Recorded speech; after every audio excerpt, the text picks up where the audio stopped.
Evangelho de Marcos, capítulo 4, do verso 10 ao 12, que diz assim: Quando Jesus se achou só, os que estavam junto dele, com os 12, o interrogaram acerca da parábola. E ele lhes disse: A vós é dado saber os mistérios do reino de Deus, mas aos que estão de fora, todas estas coisas se dizem por parábolas, para que vendo, vejam e não percebam, e ouvindo, ouçam e não entendam, para que não se convertam e lhes sejam perdoados os pecados. É interessante esse texto, que dá a impressão que Jesus Cristo pregava, anunciava o reino, fazia os milagres e as curas, e ele não queria que as pessoas se convertessem. É o que dá a entender o texto, né? A parte final do versículo 12 aqui: para que não se converta e lhes sejam perdoados os pecados. Por quê? Quando a gente observa os evangelhos, não existe conversão antes da morte e a ressurreição de Jesus Cristo. Enquanto Jesus Cristo estava no seu ministério, ele estava anunciando o reino. Ele dizia: o reino está próximo, o reino está dentro de vós. Se alguém dizer ei-lo aqui ou ei-lo ali, não vá atrás, porque o reino está dentro de vocês. E ele falava muito do reino, anunciava o reino, o reino, o reino. Mas um reino da qual o homem foi privado. O reino que o homem foi roubado. Nós vemos que o pecado nos impedia de fazer parte definitivamente desse reino. O pecado nos rouba o reino, a glória do reino. E alguma parte da Bíblia vai dizer: e todos pecaram e destituídos estão da glória de Deus. De certa forma, do reino. Por causa do pecado, nós ficamos fora do reino. Embora ele esteja muito perto, embora o reino já esteja dentro de nós, ainda nós não fazíamos parte do reino. Então Jesus Cristo anunciava esse reino que estava próximo, que estava perto, que estava dentro. Esse reino que é o reino de Deus. Eu entendo que desde quando Deus criou o homem, criou com um propósito: para reinar, governar sobre a terra. Nós vemos isso no livro de Gênesis, quando a Bíblia vai dizer, Deus dizendo ao homem: domine, governe sobre todos os animais, sobre todos os peixes, sobre todas as aves. Governe, domine, ou seja, reine.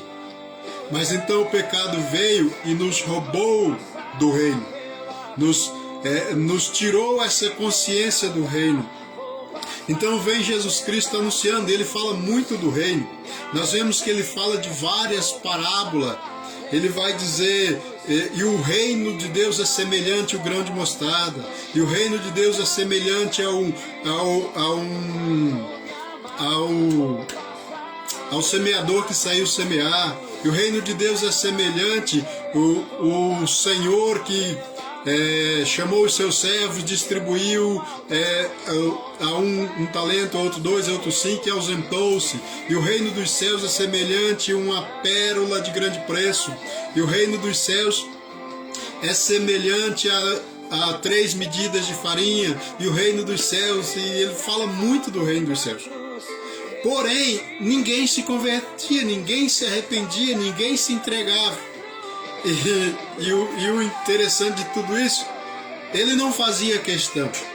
E tem um texto no Evangelho de João, capítulo 13, verso 7, ele vai dizer: o que eu faço não sabeis agora, mas compreenderás depois. Depois do quê? Depois da cruz? Depois da morte? Depois da ressurreição? Então, antes da morte e da ressurreição de Jesus Cristo, não era pregado o Evangelho. Jesus Cristo estava deixando evidente o reino do qual nós fomos criados, o reino do qual Deus preparou, o reino a qual nós fomos destinados, mas fomos também destituídos. Mas então a morte de Jesus Cristo, a ressurreição de Cristo, nos possibilita a entrada no reino. nós vamos ver também que no templo existia o véu.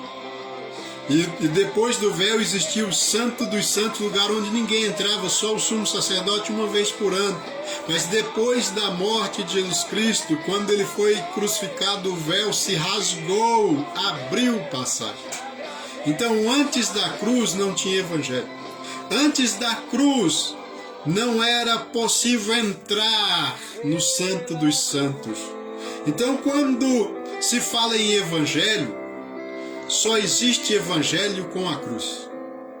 O evangelho só é evangelho depois da cruz. Por quê? Evangelho fala boas novas. E que boas novas é essa? A nossa entrada no reino. A nossa entrada diante de Deus. É a restauração, a nossa restauração ao reino. O reino que sempre pertenceu a Deus e que ele havia compartilhado com o homem, e o homem por causa do pecado havia perdido isso.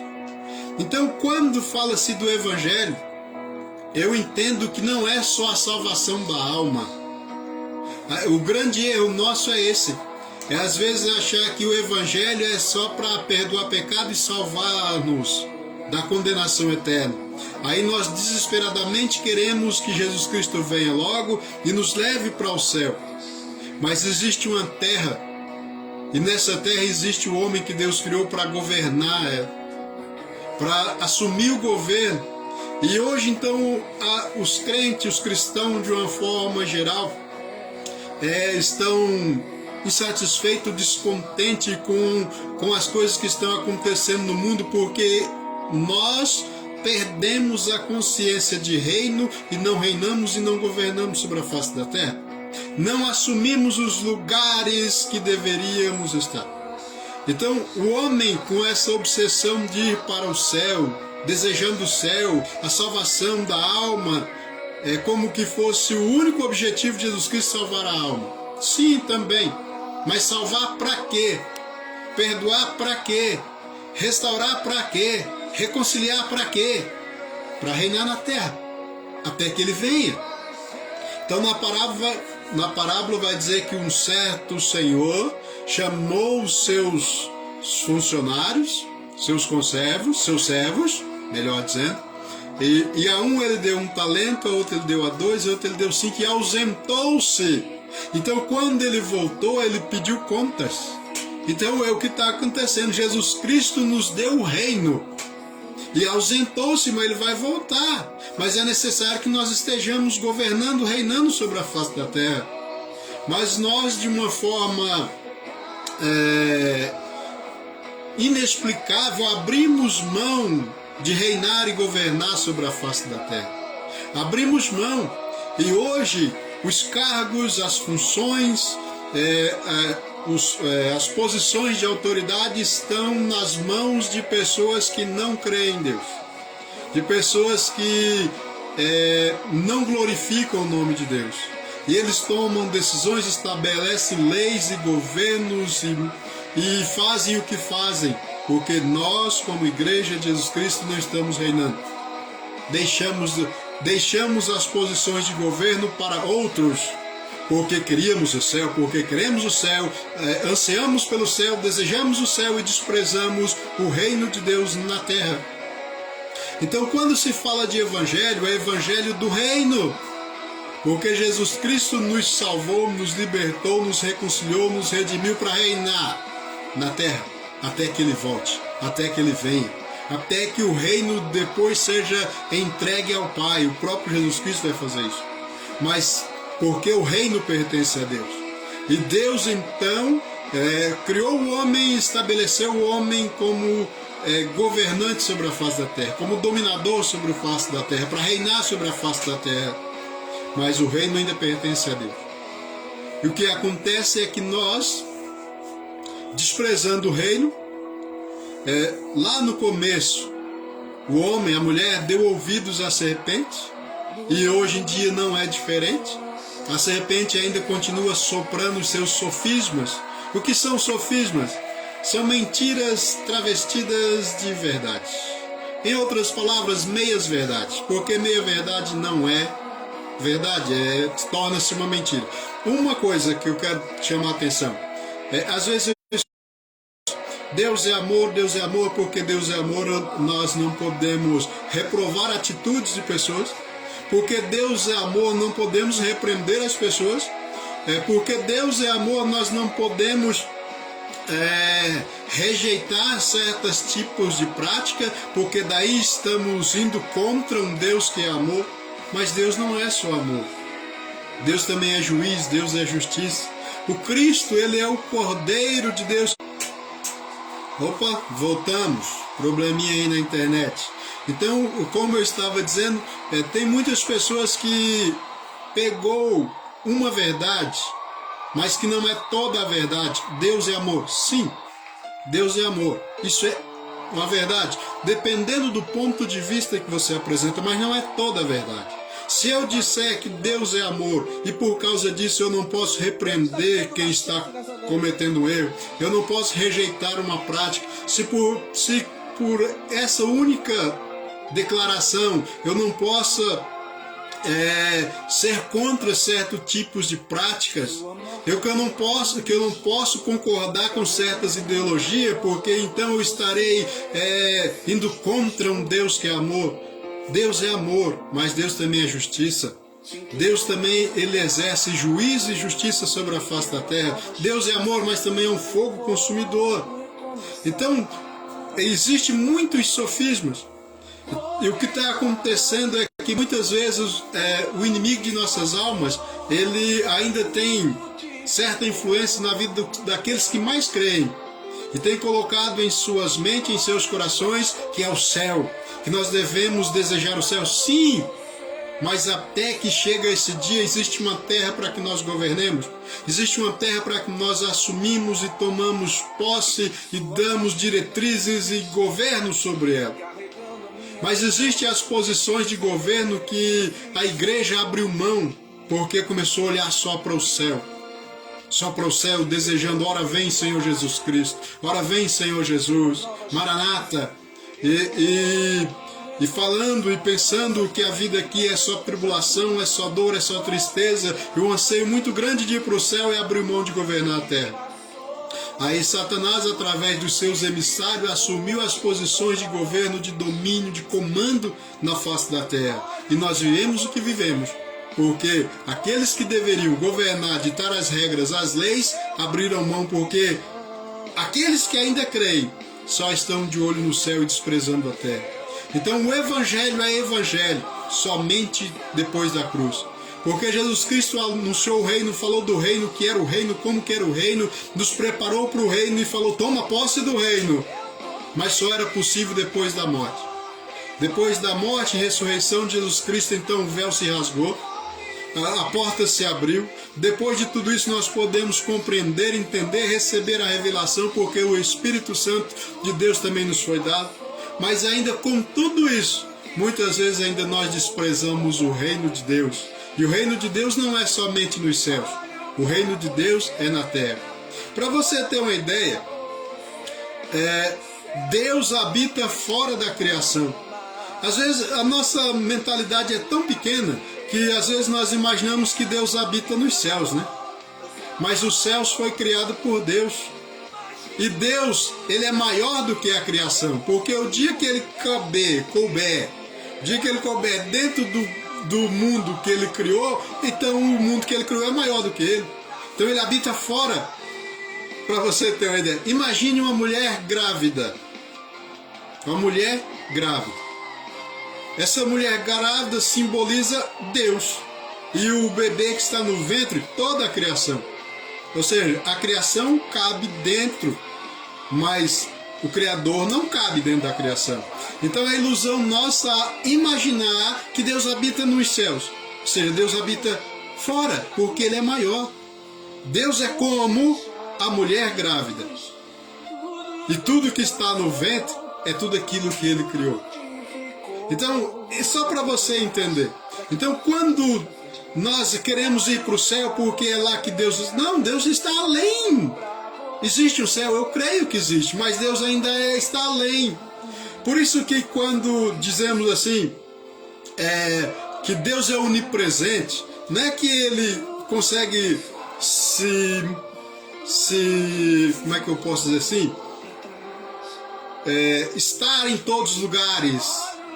Não é que ele está em todos os lugares, é que tudo está dentro dele. Tudo está dentro dele, ele está fora. Ele habita fora da criação, porque ele é maior do que a criação. Não tem como ele habitar dentro. Não tem como você colocar o estado do Paraná dentro de Paranavaí, porque o estado do Paraná é maior. Mas Paranavaí cabe dentro do Paraná. Então não tem como você colocar Deus dentro do céu, porque os céus é criação, e se a criação é menor. Porque eu digo que a criação for maior do que o Criador, então a criação é o Criador e não o Criador. Não sei se você consegue me entender. Então, às vezes, a nossa mente, a nossa mentalidade é tão pequena e tão mesquinha porque nós almejamos o céu, porque Deus habita no céu. Não, Deus habita além dos céus. Muito mais além. E às vezes nós imaginamos assim, que o Evangelho é para salvar a alma, salvar o pecador, salvar o perdido. Para quê? Para ele reinar, para ele governar, dominar sobre a terra. Mas nós, no anseio desesperado por ver Deus, estar com Deus, queremos ir para o céu. E nos esquecemos do propósito original. Quando Deus criou o homem na terra, foi para que ele governasse sobre a terra. Por causa do pecado, ele deixou de exercer governo e a serpente começou a influenciar o governo. E começou a influenciar pessoas, começou a fazer sugestão, começou a dominar a mente e os pensamentos, filosofias e tudo que você imaginar. Ideologias que têm o dedo da serpente. É o que nós vemos propagando e crescendo. Por que cresce tanto essas ideologias? Porque aqueles que detêm a verdade, que receberam a verdade, que receberam o reino e abriram mão do reino. Porque querem ir para o céu. Hoje, é muito difícil você encontrar um juiz, um desembargador que seja um cristão de verdade. Por que é tão difícil achar? Porque os cristãos estavam preocupados com os céus, abriu mão do governo da terra. É difícil você encontrar um cristão que seja governador de estado, prefeito de uma cidade, e tá assim, porque nós abrimos mão do governo da terra. Então os lugares de governo, as posições de governo têm que ser assumidas pelos cristãos de verdade, por aqueles que creem em Deus e glorificam o seu nome. Caso contrário, nós vamos de mal a pior. E a cada dia, frustrados porque não estamos vivendo aquilo que fomos criados para viver. Então hoje os crentes não querem estudar, porque acha que Jesus Cristo já está voltando e ele vai para o céu. Sim, mas até que ele venha, estude, se forme, torne-se um grande profissional. Onde estão os cientistas? Estão lá. Mas onde estão os cristãos cientistas? Né? Hoje em dia tá na moda falar em ciência, né? Fala-se muito em ciência, fala-se muito em especialistas. Está cheio de cientistas e especialistas para todo lado. Mas não se vê os cristãos, porque os cristãos abriram mão do governo da terra por causa de uma meia-verdade, o céu. O céu existe, o céu é real, e um dia iremos para lá, mas até chegarmos lá, existe uma terra para governar. Onde estão os cristãos para assumir os governos? Onde estão os cristãos para assumir as posições? Onde estão os cristãos que através da sua profissão irão glorificar a Deus? Onde estão eles? Então foi um grande erro, um grande mal que se cometeu. Eu nunca gostei muito de estudar. E depois que eu me converti, aí piorou mesmo. Falava-se muito do céu, que era o céu que nós devíamos buscar, o céu que nós devíamos desejar. Jesus Cristo está voltando, Jesus Cristo está voltando. É verdade! Jesus Cristo está voltando. E quando ele voltar, ele vai querer acertar contas. E onde estão aqueles que eram para ser os empresários cristãos para glorificar o nome de Deus? Onde estão aqueles que eram para ser juízes, desembargadores, corregedores, doutores, cristãos para glorificar o nome de Deus através de suas profissões? Aonde estão? Muitos que lá estão não creem em Deus, não glorificam e nem honram o nome do Senhor. A terra está entregue na mão de pessoas que não creem em Deus. O governo da terra foi entregue a descrentes, a pessoas perversas, maldosas, de caráter duvidoso, de caráter mau, para dizer a verdade. E nós ainda insistimos que queremos ir para o céu e oramos: Senhor, tem misericórdia do Brasil, das nações. Não adianta orar. É perca de tempo orar, se não assumir as posições. Então nós vemos que no princípio os governos, o próprio Deus estabeleceu e se alegrou quando Davi assumiu o governo, porque era um homem segundo o coração de Deus. Mas hoje ele procura um para estabelecer e não encontra. Ele procura um que julgue com equidade, não encontra. Aí nós reclamamos por causa da iniquidade, por causa da corrupção, por causa do desvio de conduta, por causa do desvio moral daqueles que estão na posição de governo. Você prestou atenção nos louvores que estão tocando? Todos eles falam de cruz. É depois da cruz, vou passar pela cruz, há poder na cruz. Porque o evangelho sem cruz não é evangelho. Mas por que Jesus Cristo nos salvou por meio da cruz, nos libertou por meio da cruz? Por que Ele nos redimiu e nos reconciliou por meio da cruz? Para assumirmos posição de governo no reino dele na face da terra. Infelizmente essa é a grande verdade. Então nós falamos de evangelho, mas nós desprezamos o que Jesus Cristo fez na cruz. Então muitos foram chamados, foram criados, ou seja, todos nós fomos criados. De repente, uns com uma função, uma profissão que ele não assumiu. Mas seja qual for a posição que você esteja, a função, a profissão que você exerça, seja alguém que glorifique o nome do Senhor. Semana passada eu estava até dizendo o seguinte, que nós não podemos falar por Deus, porque nós somos instrumentos de Deus. Nós somos um instrumento na mão de Deus. Então não é eu falar por Deus, porque tem muita gente falando por Deus, mas Deus não está falando por ele. Então o instrumento, ele é usado por alguém. Então que eu e você sejamos usados por Deus, para que através de nós ele reine, ele governa, o nome dele seja glorificado, e a ele seja toda a honra, toda a glória, todo louvor e adoração. Que através das nossas vidas Deus reine e governa sobre a face da terra. Que através das nossas ações, atitudes, posições, Deus governe sobre a face da terra. Foi esse o propósito quando Deus criou o homem. Era governar e reinar a terra através do homem. O homem sendo o instrumento de governo de Deus na face da terra.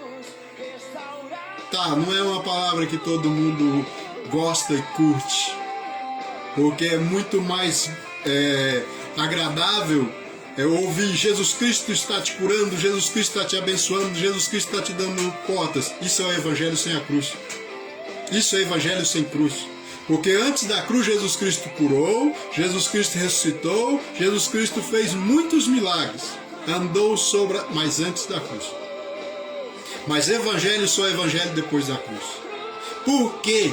Porque é por meio da cruz que ele nos redime, nos reconcilia, nos resgata e nos reestabelece no reino, para reinar e governar sobre a face da terra. Então por isso que ele diz assim, vou ler de novo. Quando Jesus se achou só, os que estavam junto dele com os 12 o interrogaram acerca da parábola. E ele lhes disse: a vós é dado saber os mistérios do reino de Deus. Mas aos que estão de fora, todas estas coisas se dizem por parábolas, para que vendo não vejam, e não percebam, e ouvindo, ouçam e não entendam, para que não se convertam, porque não era hora. Porque a conversão é através do Evangelho, através da cruz, para que não se convertam e lhes sejam perdoados os pecados. Por quê? Porque ainda não existia a cruz. Somente depois da cruz, o Evangelho é o Evangelho. Porque não existe Evangelho sem a cruz. Existe sermão, existe instrução, existe ensinamento, existe milagre. Então tem muita gente querendo um Evangelho sem a cruz. O Evangelho sem a cruz é o Evangelho que ressuscita mortos, é o Evangelho que cura enfermos, é o Evangelho que sacia o faminto, que faz multiplicação de pães, que traz cura, que traz libertação. Mas não é o Evangelho. Isso eram sinais. Então Jesus Cristo realizava isso e isso não foi o propósito da sua vinda. Mas isto eram sinais que indicavam quem ele era. Então, por meio dos sinais, nós deveríamos entender quem ele é. E os seus contemporâneos deveriam perceber quem ele é. O Messias, o Salvador, o Cordeiro de Deus que tira o pecado do mundo. Mas ele não é somente o Cordeiro, não, ele também é o leão da tribo de Judá. Então, existem verdades que, dependendo de como se aplica, ela não é toda a verdade, se torna uma meia-verdade e torna-se um problema para nós. Então, hoje em dia, nós nos acostumamos com as meias-verdades. Jesus Cristo cura, Jesus Cristo liberta, Jesus Cristo salva. Sim, ele faz tudo isso. Mas ele só faz isso por meio da cruz. Antes da cruz não tinha véu rasgado. Antes da cruz não tinha evangelho. Somente depois da cruz, conforme eu também falei do Evangelho de João 13,7, o que eu faço não sabes agora, mas compreenderás depois. Depois da cruz. Depois da ressurreição. Depois da vinda do Consolador. Porque ele que convence o homem do juízo, do pecado e da justiça. É o Evangelho de Jesus Cristo. É o Cordeiro que foi morto e reviveu e vive para todo sempre. O Cordeiro que foi sacrificado, se ofereceu em sacrifício para nos redimir, nos resgatar, nos reconciliar com Deus. Para quê? Para reinar e governar sobre a terra. Até que ele venha.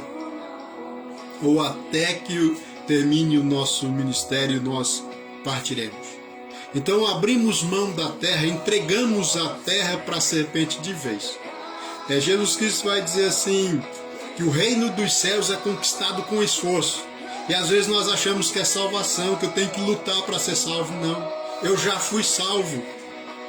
Eu já fui salvo pelo sangue do Cordeiro que foi derramado na cruz. Para quê? Para reinar. Agora, na hora de reinar, nós vamos encontrar a serpente com as suas astúcias, as suas ciladas, as suas artimanhas, as suas mentiras, os seus enganos, sofismas, para impedir que nós governemos e reinemos sobre a terra. Foi o que aconteceu com um casal lá no paraíso, lá no jardim. Estavam eles estabelecidos sobre o jardim, e a serpente veio com as suas astúcias, sofismas, mentiras, e os enganou. E os roubou do reino. O reino continua lá, mas o homem foi roubado do reino. Ou seja, tirou-se essa consciência. Então o homem passou a viver sem governar aquilo que foi colocado para ele governar. Sem tomar posse e posição aonde ele deveria estar. Então hoje nós lamentamos, sofremos e padecemos todos os males. E oramos?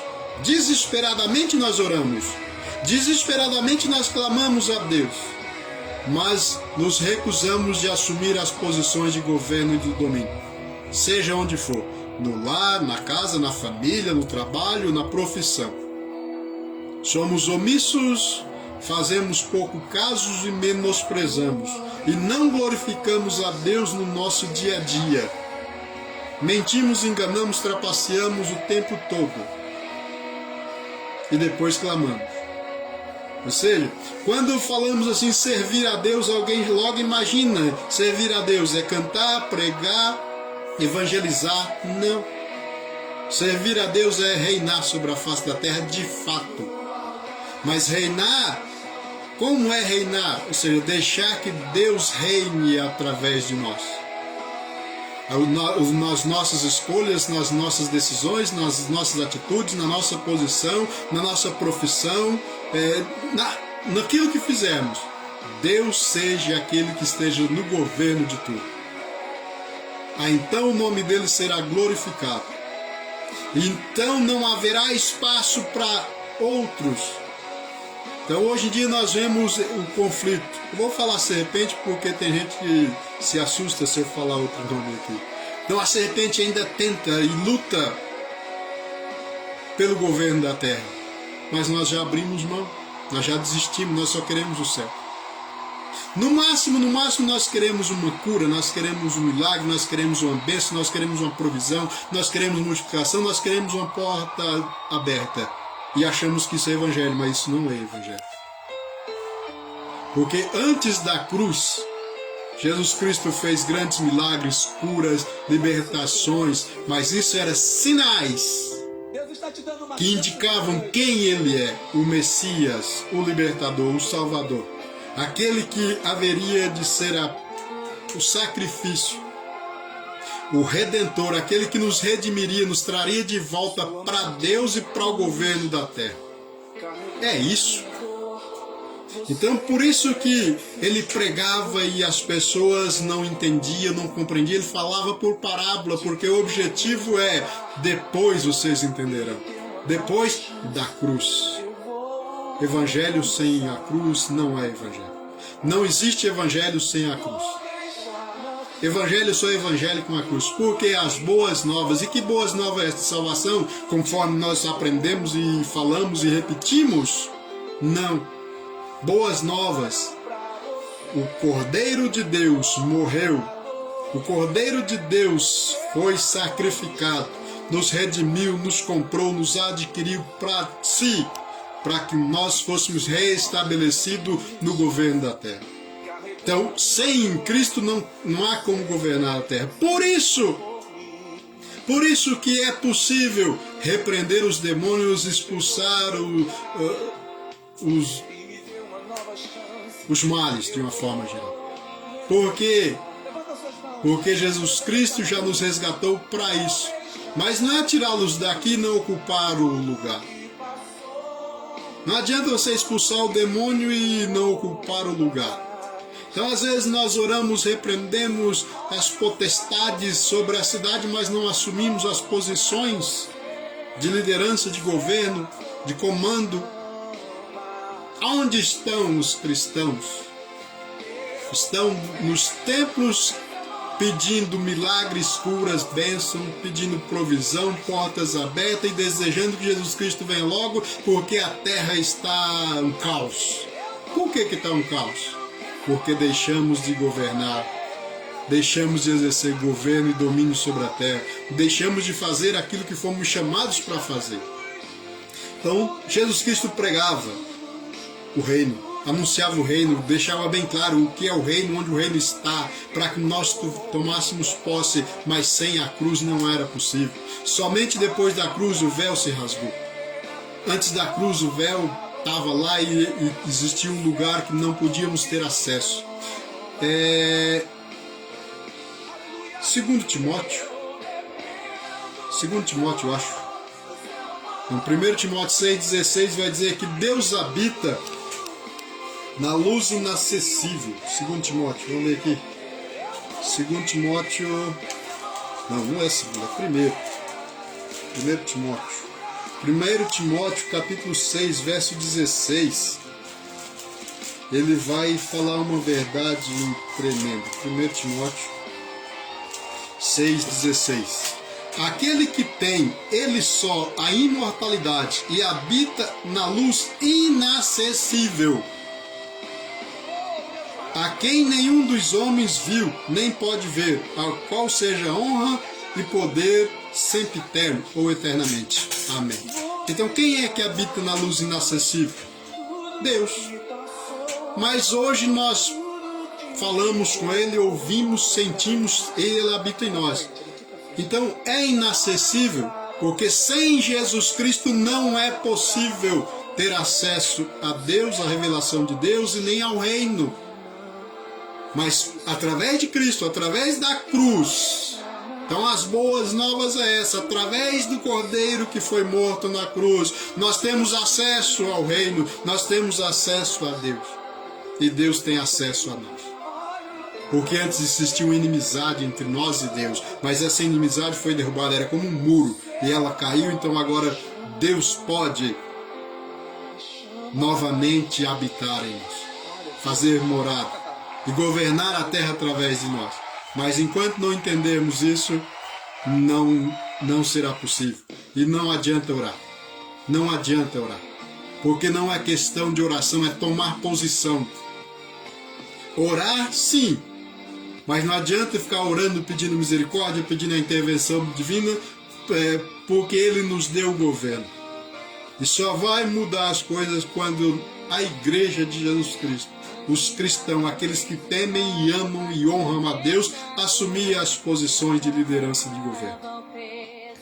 Parece que a igreja começou a acordar nos últimos dias, né? Porque até um tempo atrás, quando eu me converti, tudo era do diabo, tudo era do diabo. A televisão era do diabo, o rádio era do diabo, ainda bem que não entregaram a internet pro diabo.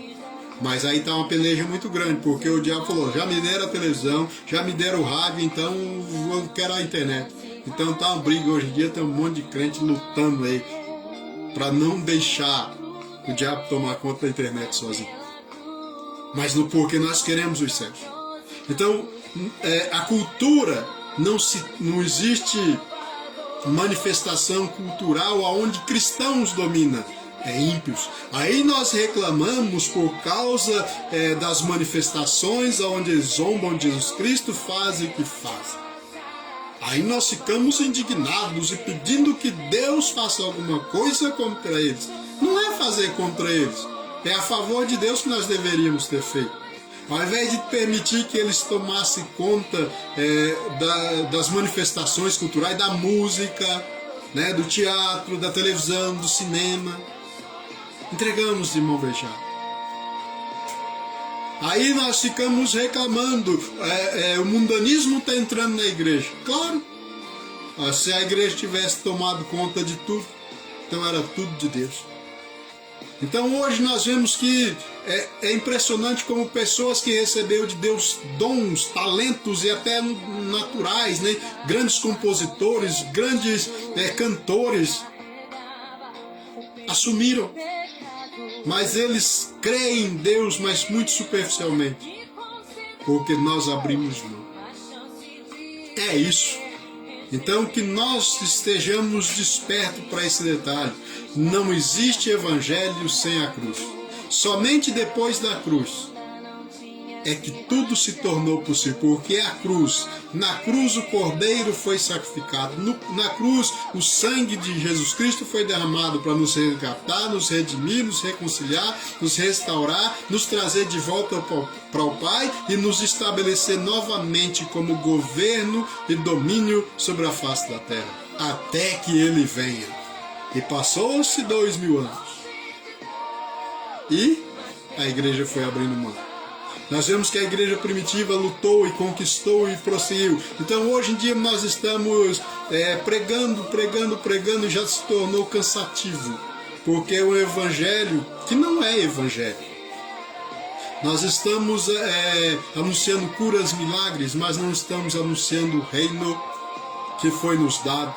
E o evangelho que é a boas novas, ou seja, nós restaurados a esse reino, a esse governo, a esse domínio, não estamos exercendo.